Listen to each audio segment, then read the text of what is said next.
వికారాబాద్ కలెక్టర్పై జరిగిన దాడి కేసులో పోలీసులు A1గా కొడంగల్ మాజీ ఎమ్మెల్యే పట్నం నరేందర్ రెడ్డిని తేల్చారు.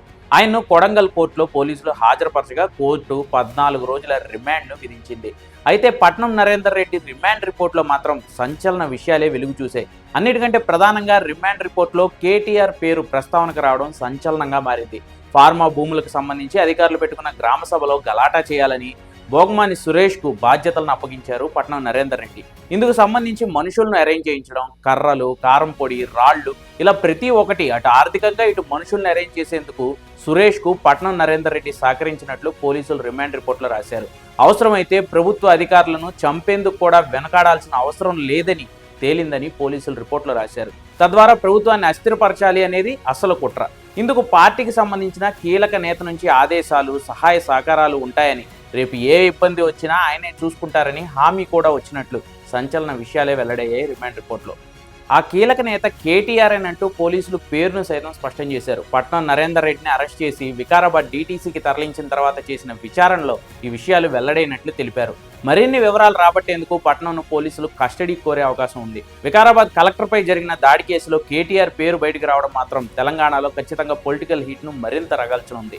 అసలే కేటీఆర్ బీఆర్ఎస్పై అనేక కేసులు ఉచ్చులు బిగుసుకుంటున్న ఈ టైంలో ఏకంగా IAS అధికారినే హతమార్చినా పర్లేదనే ఆదేశాలు వచ్చినట్లు చెబుతున్న ఈ కేసు ఎన్ని మలుపులు తీసుకోనుందో, దోషులుగా ఎవరిని తేల్చనుందో చూడాలి. సార్, నరేందర్ రెడ్డి దీంట్లో ఈ కేసులో పూర్తిగా బాధ్యతాయుతంగా మీరు అనుకుంటున్నారా? అసలు నరేందర్ రెడ్డిని అరెస్ట్ చేయడానికి ఏమేమి కారణాలు మీ దగ్గర దొరికినాయి సార్? అంటే ఆధారాలు దొరికినాయి కాబట్టి అరెస్ట్ చేయడం జరిగింది. అరెస్ట్ చేసి ఆధారాలు ఉన్నాయి కాబట్టి ఆయన జ్యుడిషియల్ రిమాండ్కి వెళ్ళడం జరిగింది. ఇప్పుడు ఆల్రెడీ చాలా ఆర్గ్యుమెంట్లు అయినాయి రిమాండ్ ఛాలెంజ్ చేస్తూ. Honourable court appreciated hour investigation.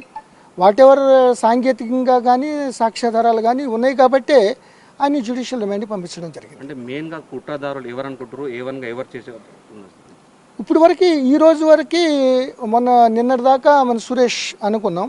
ఈరోజు A1గా ఈయన నరేందర్ రెడ్డి గారు ఈ కేసులో సార్. నరేందర్ రెడ్డి, సురేష్ కావచ్చు, అక్కడ ఉన్న గ్రామస్తులలో ఎవరైతే భూమి లేని వాళ్ళు 19 మంది అంటున్నారు, ఆ 19 మందికి డైరెక్షన్ ఫోన్ ద్వారా ఇచ్చాడా? ఇలా కోఆర్డినేషన్ అవన్నీ కూడా సాంకేతికంగా ఇవన్నీ ఉన్నాయి. ఇన్వెస్టిగేషన్ అన్నీ మనం బయట ఇది అవ్వకూడదు. కానీ ఈయన ఈ యొక్క గొడవకి కానీ అక్కడ ఫస్ట్ నుంచి ఒక గవర్నమెంట్ మీద కానీ, గవర్నమెంట్ అంటే అడ్మినిస్ట్రేషన్ మీద, కలెక్టర్ గారి మీద ఆ యొక్క ఎక్విజిషన్ టైంలో వాళ్ళందరినీ మోటివేట్ చేయడానికి, వద్దు అని చెప్పడానికి, లేకపోతే ఇట్లా ఇవన్నీ చేయడానికి ఈయన పాత్ర ప్రధానంగా ఉంది కాబట్టి, దానికి ఎవిడెన్స్ ఉంది కాబట్టి మేము ఈరోజు మిగతా వాళ్ళతో కలిపి ఆయన జ్యుడిషియల్ రిమాండ్ పంపించడం జరిగింది.